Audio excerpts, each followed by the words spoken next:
একটা নাম নিলি গলায় শুকিয়ে গেল আমার।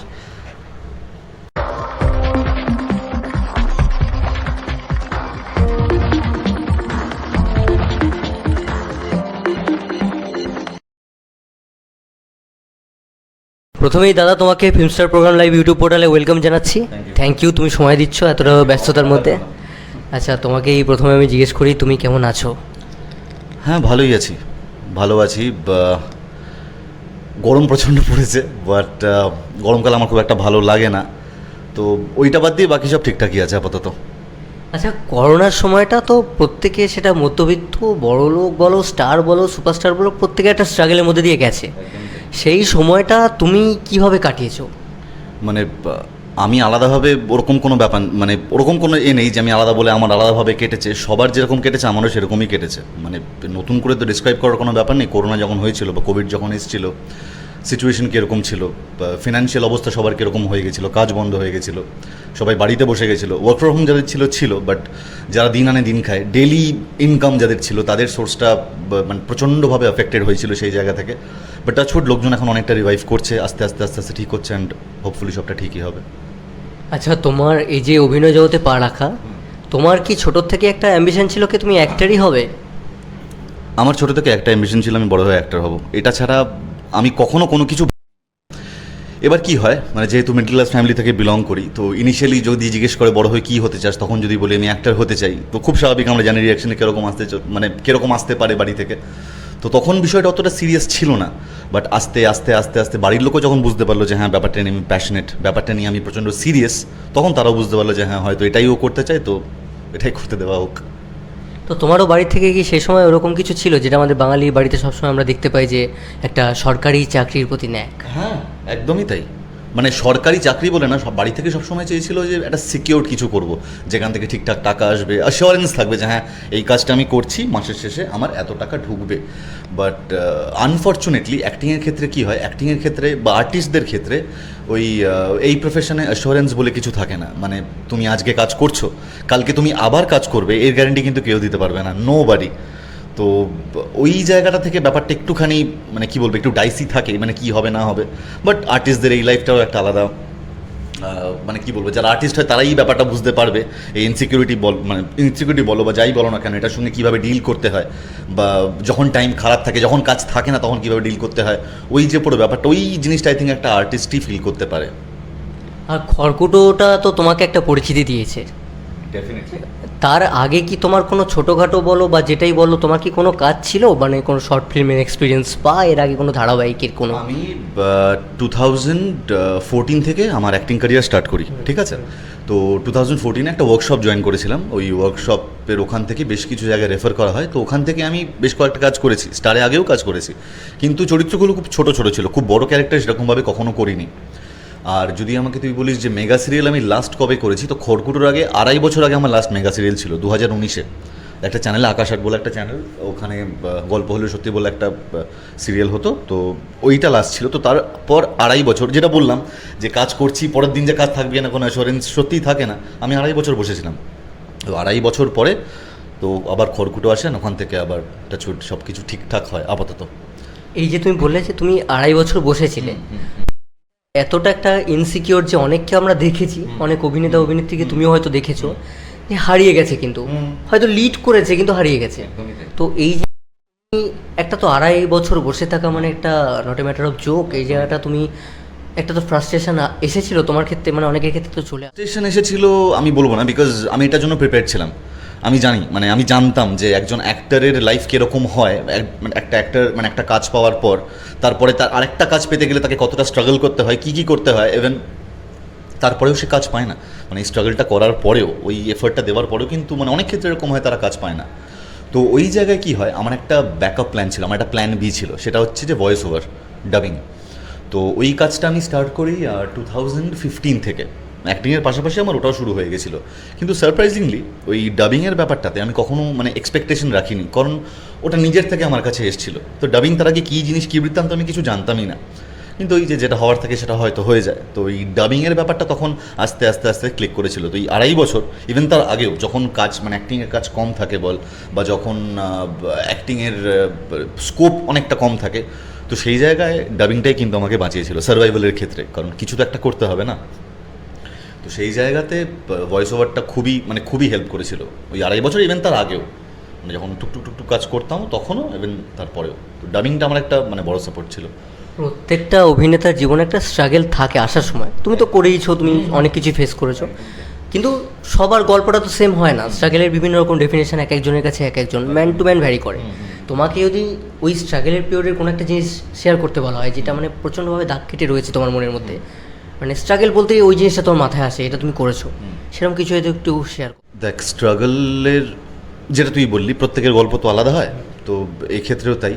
কিন্তু একটা জিনিস যেটা আমি স্ট্রাগল করতে করতে যেটা বুঝেছি অ্যাক্টিংয়ের ক্ষেত্রে, সেটা হচ্ছে যে তোমার অভিনয় দক্ষতার থেকেও আরেকটা জিনিস খুব বেশি দরকার, সেটা হচ্ছে ধৈর্য।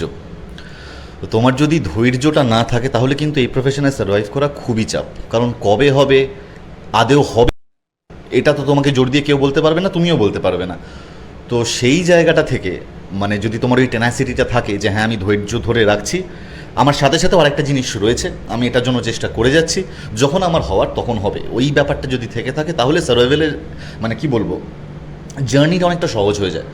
সহজ তো ওইভাবে হয় না, ব্যাপারটা খুবই টাফ, বাট কম্পারেটিভলি ওই জোনটা থেকে একটুখানি বেরিয়ে আসতে তখন সুবিধা হয় যে আমি জানি আমায় স্ট্রাগল করতে হবে, আমাকে ধৈর্য রাখতে হবে, কবে কী হবে আমি কিছুই জানি না, বাট আমি অন্তত এটা বলবো যে যদি তুমি চেষ্টাটা করে যাও অ্যান্ড তুমি তোমার 100% কনস্ট্যান্ট যদি দিয়ে যাও, একটা পয়েন্টের পর what you deserve you get. আমার মনে হয় যে একটু হয়তো টাইম লাগে ঠিকই, বাট তুমি পেয়ে যাবে সেটা, যদি চেষ্টাটা থাকে তোমার। আচ্ছা, তুমি বললে তোমার একটা মারাত্মক রকম ব্যাকআপ রয়েছে, যেটা হচ্ছে ভয়েস ওভার আর্টিস্ট বলো বা ডাবিংয়ের জায়গাটা, তো তোমার কি মিমিক্রিরও কোনো রকম কিছু শখ বা কোনো এক্সপিরিয়েন্স কিছু রয়েছে? না, মিমিক্রির আমার ওরকম কোনো এক্সপিরিয়েন্স নেই, বাট যেহেতু ডাবিংয়ের কাজ অলমোস্ট আমার 7 years running, 7 years and counting চলছে এখন। তো কী হয়, অনেক রকম ডাবিংই তো করেছি, কার্টুনের ডাবিংয়ে করতে হয়, তো কার্টুনের ডাবিং করতে গিয়ে সেখানে ভয়েসের একটু হয়তো মডিউলেশন আমি করলাম, বাট টিপিক্যাল মিমিক্রিটা আমি পারি না। অনেকে আছেন ভয়েস ওভার ইন্ডাস্ট্রিতে যারা করে এটা, বাট মিমিক্রিটা আমার খুব একটা আসে না, বাট ওই ভয়েস মডিউলেশন কার্টুনের ক্ষেত্রে গলাটা একটু চেঞ্জ করে দিয়ে করলাম, যে ওইটাই আর কি। তো আলাদা করে মিমিক্রির কোনো রকম নেই। আচ্ছা, তো এরপরে নেক্সট কি তোমার আরও কোনো, কারণ অভিনেতারা তো আমি তো এখন যা দেখছি প্রত্যেকে 2-3টেতে করে দেখা যাচ্ছে, তোমার কি কোনো আরও কথাবার্তা চলছে? তোমাকে কি আরও কোনো ধারাবাহিকে দর্শক দেখতে পাবে? এটা এই মুহূর্তে বলা তো বলতে পারবো না, কারণ কথা চলছে, অনেস্টলি কথা চলছে, বাট এখনও আমাকে কিছু অ্যাসিওর করেনি। এবার যতক্ষণ অ্যাসিওর হচ্ছে ওটা তো আমি বলাটা আমার উচিত হবে না এখন, যে কী না হচ্ছে, হলে তো লোকে তখন দেখতেই পাবে, জানতেই পারবে। সো দেখা যাক কী হয় আলটিমেটলি। আচ্ছা, তুমি একজন এই মুহূর্তে দাঁড়িয়ে রেনাউন্ড একজন অ্যাক্টর, অনেকে চিনবে তোমায় কলকাতার রাস্তায় দাঁড়িয়ে গেলে। চিনবে? অবশ্যই চিনবে। আচ্ছা। তো সেই জায়গা থেকে দাঁড়িয়ে এই যে নতুন যারা আসবে, অনেকে তো রাস্তা খুঁজছে, যে তারা হয়তো স্বপ্ন দেখছে অভিনেতা হবে, তো তাদেরকে যদি তোমাকে কিছু সাজেশন দিতে বলা হয়, তুমি তাদেরকে কি সাজেস্ট করবে? ফার্স্ট অফ অল, নতুন কোনো অ্যাক্টরকে সাজেশন দেওয়ার মতো আমি মনে করি না আমি কেউ, বাট স্টিল যখন তুই বলছিস আমি বলবো সাজেশন কিছু না, আমি একটাই কথা বলবো যে পড়ে থাকতে হবে এখানে। এখানে লড়াইটা একটু অন্যরকম, খুব লম্বা লড়াই, অ্যান্ড খুব অদ্ভুত একটা it's a different ball game all together. এখানে শুধু অভিনয় দিয়ে এখানে হয় না, অভিনয় ছাড়াও অনেক কিছু থাকতে হয়। পিআর খুব বড় একটা জিনিস, যেটা আমার একদমই নেই, হয় না আমার দ্বারা ওই জিনিসটা। পিআরের ব্যাপার রয়েছে, মাটি আঁকড়ে লিটারালি পড়ে থাকতে হবে। তারপর যদি কিছু হওয়ার থাকে, তোমার কপালে যদি লেখা থাকে, তো তারপর হবে, অরেলস তার আগে কিছু নয়। ধৈর্য is the first and foremost thing. আচ্ছা, অভিনয় জগতে কপাল মানো? কপালই 60%, বাকি 40% হার্ডওয়ার্ক। এটা শুধু আমি না, এটা অনেক বড় বড় অ্যাক্টরদের দেখবি তারা এটা বলে। শুরুতে আমি ভাবতাম যে হার্ডওয়ার্কটা বেশি, তারপর যদি লাকে হয় তাহলে, বাট না, এটা উল্টো। যদি তোমার কপালে থাকে তারপর তোমার হার্ডওয়ার্কটা এফেক্টেড হবে। তোর কপালে নেই, তুই সারাদিন খেটে যাচ্ছিস, কী হবে আলটিমেটলি, তাই না? তো দাদা, তুমি এখন একটা এস্টাবলিশড একজন অ্যাক্টর, রেনাউন্ড একজন, তোমাকে বহু মানুষ চেনে, এবং টিভিতেও দুপুরবেলায় তোমার যখন টেলিকাস্ট হয় অনুষ্ঠানটা, তোমার বাড়ির লোকের কি ফিডব্যাক থাকে? ওনারা কি তোমার শো দেখেন প্রতিদিন? হ্যাঁ, বাড়িতে তো প্রত্যেক দিনই দেখা হয়, তারা দেখে, প্রত্যেক দিনই দেখে। অ্যান্ড মা বাবার ব্যাপারে কী বলতো, এটা আমি শুরুর দিকে বুঝতে পারতাম না, সেটা হচ্ছে যে সাপোর্টের ওয়েটা না একটু অন্যরকম হয়। সবাই তো একরকমভাবে এক্সপ্রেস করার এটা সেম থাকে না। তো আমার মা বাবার ক্ষেত্রেও কী ছিল, ইনিশিয়ালি তারা কখনো এরকম হয়তো মেন্টালি বুস্ট করেনি কখনো আমাকে, যে হ্যাঁ তুই পারবি বা তুই পেরে যাবি, তোর হয়ে যাবে। ওইটা কখনো হয়নি। তো আমি একটা পয়েন্টে ভাবতাম যে তারা কেন এরকম বলছে না, তারা তো মানে অ্যাটলিস্ট কখনো তো সবসময় মানে এটাই করতে হয়, যখন দেখছো যে একভাবে জিনিসটা হচ্ছে না একটু অন্যভাবে তখন জিনিসটাকে দেখতে হয়। তো তখন আমি রিয়েলাইজ করলাম যে এটা সত্যি কথা, তারা আমাকে হয়তো কখনো ওইভাবে বুস্ট করেনি, কিন্তু অন দ্য আদার হ্যান্ড এটাও সত্যি কথা তারা আমাকে কখনো কোনো কিছুতে বাধা দেয়নি যে এটা করিস না বা এটা করিস না, সব কিছু কোনো দিন কোনো বাধা দেয়নি, সবসময়ই ছাড় দিয়েছে। তো ওইটা একটা ব্লেসিংয়ের মতো সবসময় ছিল, কারণ অনেকের বাড়িতে এই সাপোর্টটা পায় না। মানে আমি আমার অনেক বন্ধু বান্ধবের থেকেও গল্প শুনেছি, অনেক চেনাশোনার থেকেও গল্প শুনেছি, বাড়িতে একদমই মানে সাপোর্ট করে না কোনো দিক থেকেই। তো সেই জায়গায় comparatively I am really blessed. তো বাড়ি থেকে এই সাপোর্টটা পাই সবসময়। অভিনেতার একটা শখ থাকে, মানে এক্সট্রা কিছু, অন্য কিছু, সেরকম যদি তোমাকে জিজ্ঞেস করা তোমার সেই শখটা কি? আমার অনেক কিছুই রয়েছে শখের মধ্যে। গিটার রয়েছে, গিটার বাজাতে খুব ভালোবাসি। মিউজিক খুব পছন্দের একটা জনার আমার। ড্রাইভ করতে খুব ভালো লাগে, লং ড্রাইভস খুব ভালো লাগে। ট্রাভেল করতে খুব ভালোবাসি, সোলো ট্রাভেলও করি, ব্লগস বানাই, ভিডিও করি। তো শখের দিকগুলো যদি বলি, শখসের কথা উঠলো, যে দর্শকগুলো দেখবে তাদের উদ্দেশ্যে বলে যাও, তোমার চ্যানেলটার নামটা একটু বলে যাও যাতে তারা সাবস্ক্রাইব করে দেখতে পারে। আমার চ্যানেলের নাম হচ্ছে the Bong next door, TBND, এই দুটো টাইপ করলেই চলে আসবে ইউটিউবে। এর পরবর্তীকালে তোমাকে আবার কন্টিনিউভাবে মানুষজন কবে থেকে আবার দেখতে পাবে, ব্লগিং বলো বা যেটাই? হ্যাঁ, ব্লগিং এটা জিজ্ঞেস করলে আমি বলতে পারবো যে মানুষ কন্টিনিউ মানে কবে থেকে বা কিভাবে দেখতে পাবে, বাট অ্যাক্টিংয়ের দিকটা অ্যাজ আই অলওয়েজ ওইটা তো মানে টোটালটাই আনসার্টেনিটি। তো আমি এখনই কিছু বলতে পারবো না যে আবার কবে দেখবে, বাট দেখবে তো ডেফিনেটলি, বাট কবে টাইম অ্যান্ড ডেট ওইটা আমি এশোর করতে পারবো না। যখন আসবো তখন তো ডেফিনেটলি সবাই দেখতে পারবে, তুইও দেখতে পারবি। আচ্ছা, এই যে তুমি নেগেটিভ চরিত্রটা করলে, মানে তোমার কি ছোট থেকে কোনো এরকম প্রেফারেন্স ছিল যে না আমি হিরোই হব বা আমি নেগেটিভই করব, বা এরকম কিছু ছিল চয়েস? না, এরকম চয়েস আমার সত্যি কখনো ছিল না। বরং কথাটা তুললি যখন তোকে একটা কথা বলি, আমার নেগেটিভ ক্যারেক্টার করতেই বেশি ভালো লাগে। বিকজ আই ফিল যে নেগেটিভ ক্যারেক্টারের অ্যাক্টিংয়ের স্পেসটা অনেকটা বেশি থাকে, অনেক কিছু করার জায়গা থাকে, আর নেগেটিভ ক্যারেক্টার করতে অনেক বেশি মজা লাগে কম্পেয়ার টু পজিটিভ, অনেকটাই বেশি। তো ওই জন্য নেগেটিভটা একটু পছন্দেরই মানে বলতে পারিস আমার। কখনো রকম এই ছিল না যে হিরো করবো বা শুধু এই, বাট যখন আমি একটাই জিনিস ভেবেছি আমি অ্যাক্টিং করতে চাই, এবার সেটা নেগেটিভ ক্যারেক্টার হোক কি পজিটিভ ক্যারেক্টার হোক কি হোয়াটসোএভার যাই হোক না কেন, ওটা ম্যাটার করে না, তো অভিনয়টাই ম্যাটার করে ওখানে। আচ্ছা দাদা, শোনা যায় যে নাকি যারা স্ট্রাগল করছে তারা নাকি ছবি টবি স্টুডিওতে জমা করলে নাকি তারা ডাক পায়। আচ্ছা, তুমি কখনো ছবি দেওয়া এইসব কোনো স্টুডিওতে ঘুরে ঘুরে এরকম এক্সপিরিয়েন্স কিছু আছে স্ট্রাগল পিরিয়ডটার সময়? আমি মানে অন পয়েন্ট তোকে এটা বলছি, আজকে টিল ডেট আজ পর্যন্ত আমি যে কটা ফটোশ্যুট করিয়েছি আর যেখানে যেখানে ছবি জমা দিয়ে এসেছি, আমার কোনো জায়গা থেকে কাজ আসেনি। যেখানে দিইনি, যেখানে কিছু হয়নি, ওখান থেকেই আমার কাজ এসছে।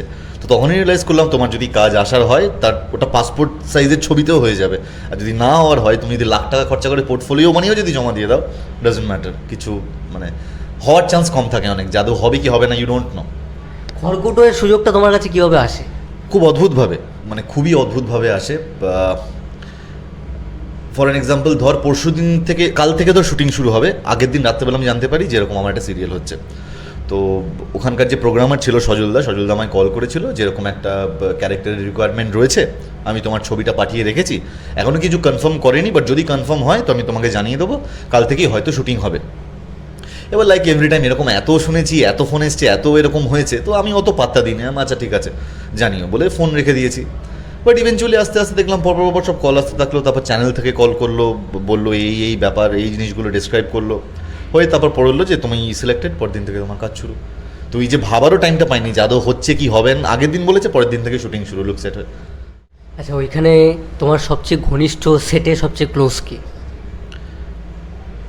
সেটে সবচেয়ে ঘনিষ্ঠ অ্যাকচুয়ালি কি জানিস তো, টিমটা খুব ভালো, মানে কাজ করেছি বলে বলছি না, অনেক জায়গায় তো কাজ করেছি, অনেক টিমের সাথেই কাজ করেছি, বাট এই হাউসের টিমটা ইজ ভেরি সাপোর্টিভ। কেন? বিকজ যে বললাম আমার 2.5 বছর মতো গ্যাপ ছিল, গ্যাপের পরে আবার এটা শুরু করেছি। তো অভিনয়ের ক্ষেত্রে যেটা হয়, একটু যদি তোমার গ্যাপ পড়ে যায় তো আবার মানে একটা ক্যারেক্টার ধরতে বা অভিনয় করতে একটু টাইম লাগে, 1 সপ্তাহ 2 সপ্তাহ 3 সপ্তাহ।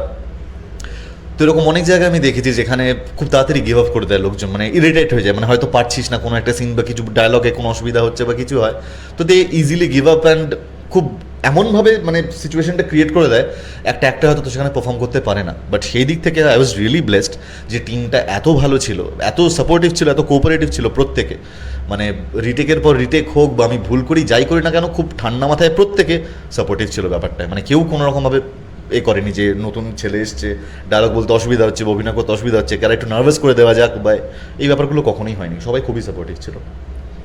শ্রদ্ধেয় অভিষেক চ্যাটার্জি উনি কিছুদিন আগে চলে গেছেন আবার সকলকে ছেড়ে। তো তুমি লাস্টের দিকে ওনারই ধারাবাহিকে একসঙ্গে কাজ করার সুযোগ করেছো। স্ক্রিন কি শেয়ার করেছিলে একসঙ্গে? স্ক্রিন সম্ভবত একসঙ্গে শেয়ার করেছি, স্ক্রিন শেয়ার করেছিলাম। খুব বেশি সিন মানে হয়নি অভিষেক দার সঙ্গে, দুটো কি তিনটে সিনই ছিলাম, বাট মানুষটা খুব ভালো ছিল। মানে আমি তো একদমই নতুন সেখানে, উনি এত সিনিয়র একজন অ্যাক্টর। আমার এখনও মনে আছে ফার্স্ট যেদিনকে ওনার সঙ্গে প্রথম সিন এসছিলেন, তো উনি আমার দিকে তাকিয়ে হেসে খুব সুন্দরভাবে গ্রিট করেছিলেন। ওনার দরকার ছিল না, উনি না করলেও পারতেন, ওনার কী যায় আসে, কে নতুন ছেলে কী এসছে তার দরকার নেই। But he was so gentle and so kind. তো এক্সপিরিয়েন্স কম ওনার সঙ্গে, বাট যেটুকু ছিল ভালোই ছিল, খুবই ভালো ছিল। তোমাকে আমি অন্তত সামনে দেখছি, তো যারা টিভিতে দেখে তারা তো সামনে এই সুযোগটা পাচ্ছে না তোমাকে সচক্ষে দেখার। তো তোমাকে টিভিতে একরকম লাগে, এবং যদি রিয়েল লাইফে দেখা যায় তাহলে দাদা কিন্তু যথেষ্ট হ্যান্ডসাম। হ্যাঁ, কোনটা বেটার, রিল না না, অফ স্ক্রিনটা বেশি সুন্দর আর কি, আমি সামনে থেকে দেখছি তো। বেশি সুন্দর? হ্যাঁ, তো এটা তুমি কিছু কি মেনটেন করো, কোনো মেনটেন্সের ব্যাপার রয়েছে এর জন্য? আমি লোকের লাইফে কম নাক গলাই। আর কি যদি তুই লোকের লাইফে কম নাক গলাস না, তুই এক সপ্তাহ করে দেখবি তোর ফেস গ্লো করবে। আর আরেকটা ক্রাইটেরিয়া আছে, তাদেরকেও বলে দিতে হবে তোমরা যেন আমার লাইফে নাক না গলাও।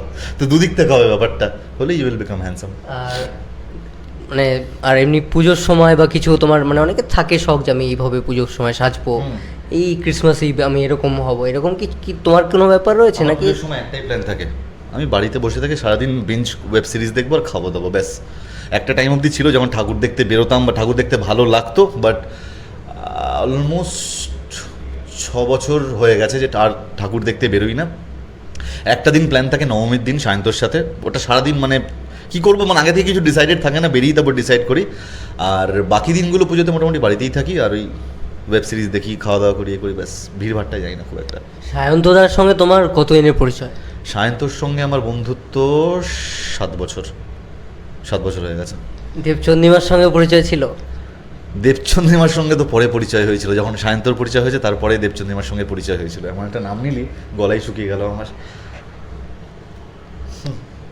ওর সঙ্গে পরে পরিচয় হয়েছিল দেবচন্দ্রিমার সঙ্গে, সায়ন্তর পরিচয় হওয়ার পরে। আচ্ছা, যারা খড়কুটো দেখেছে অনেক মেয়ে এরকম একটা হ্যান্ডসাম ভিলেনকে দেখে ক্রাশ খেয়ে গেছে, যতই সে কিডন্যাপ হয়েছে? হ্যাঁ, নিশ্চয়ই হয়েছে। খবর আছে তোর কাছে? খবর আছে। আচ্ছা আচ্ছা, তো এই যে হ্যান্ডসাম ভিলেন, সে কি সিঙ্গেল আছে? একদম ভাই, মানে ফুল মানে 2000% সিঙ্গেল পুরোপুরি। এটা কতদিনের জন্য? কাউকে কি ওই বন্ধু সুলভ বেস্ট ফ্রেন্ড আবার কি কেউ রয়েছে মানে? মানে বন্ধু সুলভ আছে, মানে কাউকে ভালো লাগছে বা কিছু এর না রে ভাই। তোর বয়স কত? আমার 23+। তো হ্যাঁ, তুই তোর যখন আমার বয়সে যাবে তুই তখন মানে রিলেট করতে পারবি আমি এখন যেটা বলছি, যে যাই হয়ে যাক, যত সুন্দরী হোক না কেন, একা থাকা is the best, no matter what. আর এর আগে কোনো ব্রেকআপের কোনো এক্সপিরিয়েন্স? হ্যাঁ, ব্রেকআপের এক্সপিরিয়েন্স আছে। একটা সম্পর্ক ছিল, মানে ছিল না বলাটা খুব মিথ্যা কথা বলা হয়ে যাবে, একটা সম্পর্ক ছিল প্রায় 3.5-4 বছরের মতো সম্পর্কটা ছিল।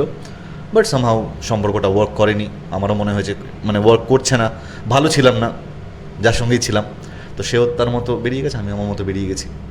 বিয়ে করলে কি ইন্ডাস্ট্রির কাউকে বেশি প্রেফার করবে? না না না, বিয়ে করলে ইন্ডাস্ট্রির বাইরে। ইন্ডাস্ট্রির কাজের জায়গায় প্রেম না, কাজের জায়গায় প্রেম বিয়ে কিচ্ছু হবে না, কাজের জায়গায় শুধু কাজ, প্রেম প্রীত ভালোবাসা কাজের বাইরে। তো এই দুটো জায়গাকে মানে ডিস্টিংগুইশ করাটা খুব দরকার, মানে আমার ক্ষেত্রে অন্তত। অনেকে থাকে যারা ইন্ডাস্ট্রিতে বিয়ে করে খুব ভালো আছে, বাট আমি মানে কাজের জায়গায় প্রেমটা আনতে চাই না। আচ্ছা, সাজির সঙ্গে কাজের অভিজ্ঞতা কেমন? সোনালের সাথে কাজের অভিজ্ঞতা খুব ভালো, খুব ভালো। মানে আমার কোঅ্যাক্টরের কপাল খুব খারাপ থাকে in general, but first time এরকম হলো, কোঅ্যাক্টর সত্যিই খুব ভালো, মানে খুব, বিকজ আমাদের এরকম সিন ছিল, তুই দেখে থাকলে জানবি, এরকম ধস্তাধস্তি টানা হ্যাঁচড়ার সিন থাকতো। তো সেখানে মানে আর্টিস্টের সঙ্গে কোঅর্ডিনেশনটা থাকাটা খুব দরকার, মানে খুব সিরিয়াস সিন, তো এই সিনগুলো মানে করতে প্রবলেম হয়ে যায়। তো সেই জায়গাতে Sonal was very cooperative, Sonal প্রচণ্ড সাপোর্টিভ ছিল। ইভেন কোনো জায়গায় যদি ওর মনে হতো যে এই সিনটা এরকমভাবে না করে এরকম করলে আরও বেটার হতো, সেটাও আমাকে সাজেস্ট করতো, and same goes for me, আমি ওকে সাজেস্ট করতাম। আর ত্রিনাদিকে নিয়ে কিছু কি বলবে? ত্রিনাদিকে নিয়ে, ত্রিনাদি তো আমায় কেসটা খাইয়ে দিল না, গুনগুনি তো আমায় কেস খাইয়ে দিল। ত্রিনাদিকে নিয়ে আলাদাভাবে আমি কী বলবো, she is already a star, মানে খড়কুটো তো অনেক আগে থেকেই ও করছে, অ্যান্ড খুব ভালো কো অ্যাক্টর, খুব ভালো। প্রথম দিন গিয়ে তৃণার ব্যাপারে আমার যে জিনিসটা সব থেকে বেশি ভালো লেগেছিল, ও সেটের প্রত্যেকের সাথে কথা বলছিল, প্রত্যেকের সঙ্গে, মানে যে জুনিয়র আর্টিস্টগুলো এসেছিল ওর সঙ্গে হয়তো অনেক বছর আগে কাজ করেছে, তারাও ডেকে বলছিল দিদি ভালো আছো, চিনতে পারছো, অ্যান্ড ও লিটারালি তাদেরকে চিনতে পেরেছিল যে হ্যাঁ চিনি, কেমন আছো, কী আছো। সো ওর এই ব্যাপারটা আমার খুব ভালো লেগেছিল on the very first day তৃণার। যখন তুমি অভিনয় জগতে আসনি তখন তোমাকে জিজ্ঞেস করা কোনো একজন অভিনেতা যে তোমাকে প্রচণ্ডভাবে ইন্সপায়ার করতো, সেই অভিনেতাটা কি? সেই অভিনেতা হচ্ছে লিয়াম নিসন। টেকেন বলে একটা সিরিজ দেখে থাকবি, টেকেন 1, টেকেন 2, টেকেন 3, ওই সিরিজের যিনি মানে লিড অভিনেতা ছিলেন লিয়াম নিসন। তো ওনাকে আমার খুব ভালো লাগতো, অ্যান্ড ওনার টেকেন সিরিজটা দেখার পরে আমি ওনার ফ্যান হয়েছিলাম। অ্যান্ড যদি টেকেনে কখনো রিমেক হয় বাংলাতে তো আমি সেটা করতে চাইবো, এটা বলে রাখলাম তোকে, জানি না কখনো হবে কিনা, বাট যদি কখনো হয় তো টেকেন সিরিজটা আমি করতে চাই। আর বাংলাতে কেউ ইন্সপায়ার করেনি? বাংলাতে ইন্সপায়ার হয়তো আমি ওইভাবে বলবো না, বাট বহু একটা রয়েছে মানে to whom I look up to. Saswata Chattopadhyay রয়েছে, অনির্বাণ দা রয়েছে, এরকম বহু একটা রয়েছে যাদেরকে মানে লুক আপ টু। বাট ওই কারোর অভিনয় দেখে ওই ব্যাপারটা যে আমি এটা করতে চাই যদি বলিস, তাহলে এটা একমাত্র আমার টেকেন ফিল্মটা দেখার পরেই এসেছিল লিয়াম নিসনের প্রতি। এই মুহূর্তে তোমাকে আমি একটা শব্দ বলবো, এবং সেই শব্দটা বলার পরই তোমার মাথায় কোন দুজনের নাম আসবে সুপারস্টার? জিদ্দা, একজন দেবদা। কাজ করার ইচ্ছা আছে বা পরিচয় হয়েছে এনাদের সঙ্গে? একবার একটা ইভেন্টে দেখা হয়েছিল, কথা হয়নি, বাট একটা ইভেন্টে একবার দেখা হয়েছিল। কাজ করার ইচ্ছা তো অবভিয়াসলি রয়েছে, দেবদা জিদ্দার সঙ্গে যদি কাজ করার সুযোগ পাই তো আবার কে না করতে চাইবে, তো অবভিয়াসলি। যখন পরিচয় হয় তখন কথা হয়েছিল? না, বললাম যে মানে দেখা, একটা ইভেন্টে দেখা হয়েছিল, বাট ইন্টারাকশন বা কথা সেরকম কিছু হয়নি, ওই একবারই ওটাই হয়েছে। যাক, আমাদের তরফ থেকে আমাদের প্রার্থনা থাকবে কি দাদার পাশে আমি বুঝতে পেরেছি এই দাদা যেন দেবদা জিদ্দার সময় পরপর ছুটিয়ে বড় সিনেমা করে, আমার তরফ থেকে মানে প্রার্থনা থাকবে। এবং দাদা তোমাকে সিনেমায় আমরা কবে আবার দেখতে পাবো? এটা তো আবার সেই হাইপোথেটিক্যাল কোয়েশ্চেন হয়ে গেল, আমাকে হাইপোথেটিক্যালি আনসার করতে হবে।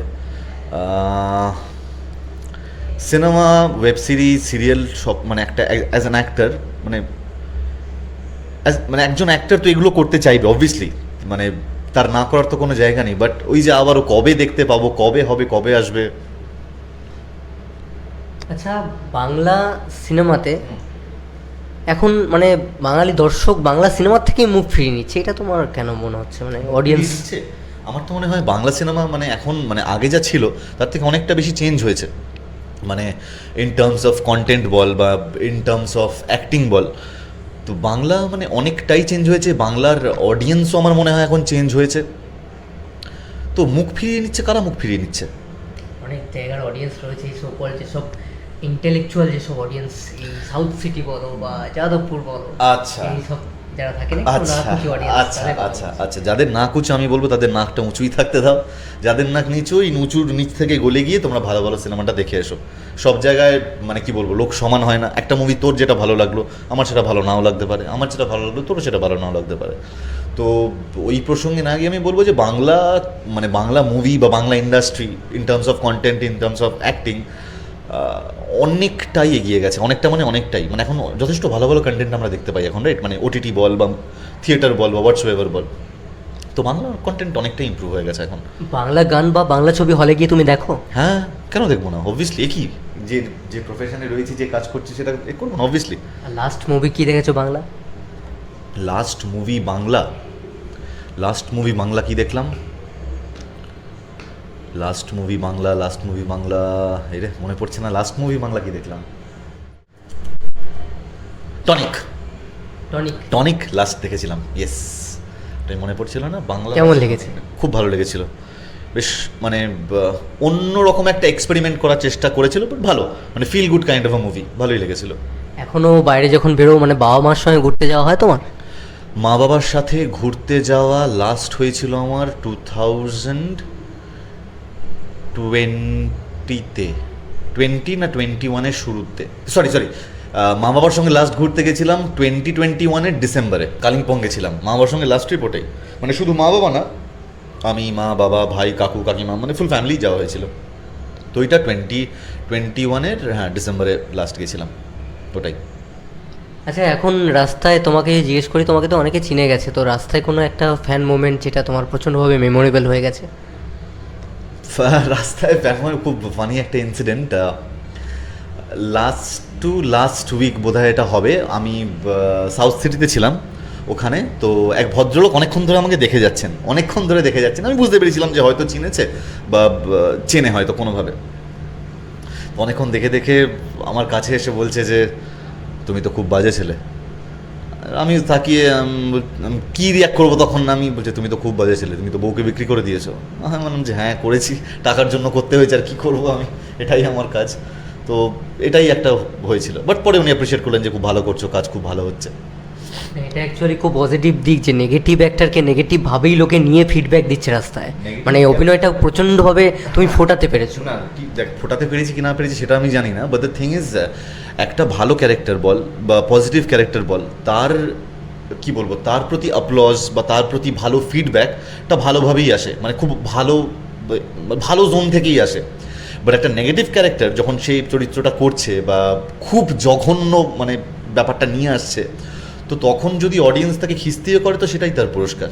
মানে এখানে এটা কিছু করার নেই, একটা নেগেটিভ ক্যারেক্টার এইভাবেই অ্যাপ্লজ পেয়ে থাকে, তো কিছু করার নেই। আমার তো ইনস্টাগ্রাম বল বা ফেসবুক বল তো গালিতে ভরে গেছে, পুরো যে পারছে সেই গালি দিচ্ছে, তো ঠিক আছে, মানে ওটা তো আমাকে দিচ্ছে না, ক্যারেক্টারটাকে দিচ্ছে অবভিয়াসলি, কারোর সঙ্গে তোমার পার্সোনাল গ্রাজ নেই, তো ঠিক আছে, ইয়ে বি সাইলেঙ্গে।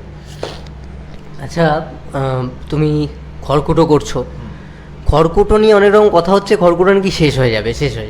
অনেকেরই অনেক রকম ইউটিউব ভিডিও এটা সেটা তো আসছেই, সেটা নিয়ে তুমি কী বলবে? সে তো আমি যখন খড়কুটো করতে ঢুকেছিলাম আমাকেও বলেছিল খড়কুটো বন্ধ হয়ে যাবে 1 মাসের মধ্যে, বাট সেটা তো হলো না। আই থিঙ্ক যখন যেটা বন্ধ হওয়ার বা যখন যেটা চালু হওয়ার সেটা তো মানে অডিয়েন্সের কথায় বা অন্য কারোর কথায় হবে না, যখন সেটা বন্ধ হওয়ার তখনই হবে, তার আগে নয়। তো এইসব দিকে কান না দিয়ে আমি বলবো যতদিন মানে প্রোগ্রামটা হচ্ছে, শোটা চলছে, সেটাই এনজয় করতে। ট্র্যাকটা খুব ভালো যাচ্ছে এখন, তো আমি বলবো যে সিরিয়ালটাই দেখতে, সিরিয়ালটাই এনজয় করতে, এইসব ভুলভাল এতে কান না দেওয়াই ভালো। যখন বন্ধ হবে তখন তো লোকে জানতে পেরেই যাবে। আচ্ছা, স্টারদের নিয়ে যারা অভিনয় করে তাদের নিয়ে মানুষের মধ্যে বিভিন্ন রকম কৌতূহল থাকে যে পর্দার ওই পারের মানুষটা বিভিন্ন রকম, তার এডুকেশনাল কোয়ালিফিকেশান, তার বড় হওয়াটা, তার থাকাটা, সে কীভাবে সময় কাটায়। তো তোমাকে আমি জিজ্ঞেস করি যে তোমার এডুকেশনাল কোয়ালিফিকেশান কী বা হাইট কী। কেন আমি এগুলো বলছি, কারণ তোমাদের নিয়ে উইকিপিডিয়া হয়, এনসাইক্লোপিডিয়া হয়, সেখানে বিভিন্ন রকম ভুলভাল লেখা থাকে। তাই তুমি বলছো হয়তো তোমায় নিয়ে এখনো হয়নি, তোমায় নিয়ে কালকে পরশু হয়তো হয়ে যাবে, যেতেও পারে। তো ভুলভাল কিছু অ্যাড করার আগেই তুমি তোমার বিষয়ে সমস্ত কিছু বলে দিতে হবে। বল কি কি জানতে চাস বল। হ্যাঁ, প্রথমে জিজ্ঞেস করি তোমার বড় হওয়াটা কি কলকাতাতে? আমার বড় হওয়া পুরোটাই কলকাতায়, বর্ন অ্যান্ড ব্রট আপ পুরোই কলকাতায় ছোট থেকে। আর স্কুলিং, তোমার স্কুলিং কলেজ? আমার স্কুলিং কলেজ এটা বলতে গেলে মানে একটু মানে বিষয়টা একটু লম্বাই হবে, কারণ আমি ফার্স্টে নার্সারিতে পড়তাম হচ্ছে সানি প্রিপারেটরিতে, তারপর ক্লাস 1 থেকে ক্লাস 5 পর্যন্ত পড়েছি এমপি বিড়লাতে। তারপর খুব ভালো ছেলে ছিলাম বলে বাবা আমাকে হোস্টেলে পাঠিয়ে দিয়েছিল। ক্লাস 6-7 আমি চলে যাই পুরুলিয়াতে ডিএভিতে, দেন ওখান থেকে ফিরে এসে ভর্তি হই বেহালা হাই স্কুলে, অ্যান্ড এইচএস দিই আমি বরিশা হাই থেকে, আর তারপর কলেজ আমার Ashutosh. So this is my schooling. তো আমি আইসিএসসিতেও পড়েছি, আমি সিবিএসসিতেও পড়েছি, আমি ওয়েস্ট বেঙ্গল বোর্ডেও পড়েছি। কোনটা বেশি টাফ মনে হয়েছে? ওয়েস্ট বেঙ্গল অবশ্যই। তো তোর কি ওয়েস্ট বেঙ্গল বোর্ড? তো তাহলে আবার কোন সাবজেক্ট জিজ্ঞেস করছিস? তুই জানিস কোনটা টাফ সব থেকে বেশি? তোমার সবচেয়ে ফেভারিট সেই সময় সাবজেক্ট কোনটা ছিল? আমার all time favourite subject English, যার জন্য আমি মানে স্কুলিং শেষ করার পরেও আই ওয়াজ ভেরি ক্লিয়ার যে আমি ইংলিশ নিয়েই হায়ার স্টাডিজ করবো, মানে যতটা করবো। তো আমি ব্যাচেলার্স ইংলিশ নিয়েই করি, ইংলিশ অনার্স নিয়েই আমি কমপ্লিট করি আশুতোষ থেকে। তোমার হাইট? আমার হাইট হচ্ছে 5 feet 10 inches, 5'10". আর কলকাতায় তো বললেই কলকাতায় বড় হওয়াটা সমস্ত কিছুই ক্লিয়ার করে দেওয়া হয়ে গেছে। সিঙ্গেল 5'10" হাইট, কলকাতায় বড় হওয়া। তুই কি আমার মানে সম্বন্ধ নেওয়ার মতো পুরো তো একদম এরকম করছিস যে মানুষটা সিঙ্গেল 5'10" হাইট, যদি কেউ থাকো তাহলে এনার সঙ্গে যোগাযোগ করো। এটা যদি কেউ ভুলভাল লিখতেও চায় লিখতে পারবে না, আগে থেকে ক্লিয়ার করে দিলাম। পয়েন্ট। আর আচ্ছা দাদা, তুমি তোমাদের নিয়ে তুমি যে অভিনয় জগতে এসছো, প্রচুর রকম ইউটিউবে আজকাল সোশ্যাল মিডিয়ার যুগ, ইউটিউব ফেসবুক লেখা হয়, ভিডিও বানানো হয়, যে যেমন তার খুশি মতন বানায়। তুমি কখনো নিজের নাম দিয়ে ইউটিউবে হোক বা গুগলে হোক সার্চ করে কিছু দেখেছো যে দেখি তো আমি এখন অভিনয় করছি, কি লেখা হলো, কি বানানো হলো আমায় নিয়ে? কখনো দেখিনি। আমি আমার ইউটিউব চ্যানেলটা স্টার্ট করার পরে ওইটা বহুবার করেছি, বাট আমি নিজের নাম দিয়ে কখনো ইউটিউবে বা এতে গুগলে আমি কখনো সার্চ করে দেখিনি। আমি কি সার্চ করবো, জানি কিছুই আসবে না, তো আমি কি সার্চ করবো তখন? খুব শীঘ্রই তোমায় নিয়ে ভিডিও ভরে যাবে, যাক। আরও আমি চাই, ভগবানের প্রে করি ভর্তি যেন থাকে তোমায়। আমিও চাই হোক এরকম। তাহলে আমিও মানে তখন জিজ্ঞেস করার আগে আমিও বলে দিতে পারবো যে আমার আগামী কাজ কখন আসছে, তখন আর জিজ্ঞাসা করতে হবে না। তো আমিও চাই হোক, এরকম দেখা যাক। আচ্ছা, সবশেষে তোমার যারা ফ্যানরা রয়েছে, তোমাকে যারা পছন্দ করে, তোমার কাজকে যারা অ্যাপ্রিসিয়েট করেছে, এবং আমার যে সাবস্ক্রাইবাররা রয়েছে যারা দেখবে, তাদের উদ্দেশ্যে কিছু একটু বলে দাও। ফার্স্ট অফ অল, ছেলেটা প্রচণ্ড খাটে। আমি একটু আগে ওর সঙ্গে কথা বলছিলাম যে এরকম ওর শিডিউল কীরকম, ও কীভাবে কাজ করে। ও দুর্গাপুর থেকে কলকাতা আসে এই কাজটা করার জন্য, কাজটা কমপ্লিট করে ও আবার দুর্গাপুর চলে যায়। অনেস্টলি এতটা খাটনি আমিও খাটি না। তো ও প্রচণ্ড খেটে এই কাজটা করছে। তোমরা প্লিজ ভিডিওটা ভালো লাগলে লাইক করো, কমেন্ট করো, শেয়ার করো, আর চ্যানেলটাকে প্লিজ সাবস্ক্রাইব করো। আর আমি ইন পার্সন কখনো কাউকে থ্যাংক ইউ বলিনি। আমাকে বহু লোকে মেসেজ করেছে ইনস্টাগ্রামে, ফেসবুকে, যে তোমাকে টিভিতে দেখছি, খুব ভালো লাগছে, খুব ভালো কাজ করছো। আমি কখনো কাউকে থ্যাংক ইউ বলিনি। থ্যাংক ইউটা আমার আসে না, একটু চাপের বিষয়। থ্যাংক ইউ আর সরিটা বলতে আমার একটু প্রবলেম হয়, বাট প্রত্যেককে আমি মন থেকে জানাতে চাই থ্যাংক ইউ সো মাচ আমার কাজের অ্যাপ্রিসিয়েট করার জন্য, আমাকে গালাগালি দেওয়ার জন্য, আর স্রোতকে স্রোত বানিয়ে তোলার জন্য। Thank you so much. Thank you দাদা, অনেকটা সময় থ্যাংক দিয়েছো। You, thank you, thank you, thank you.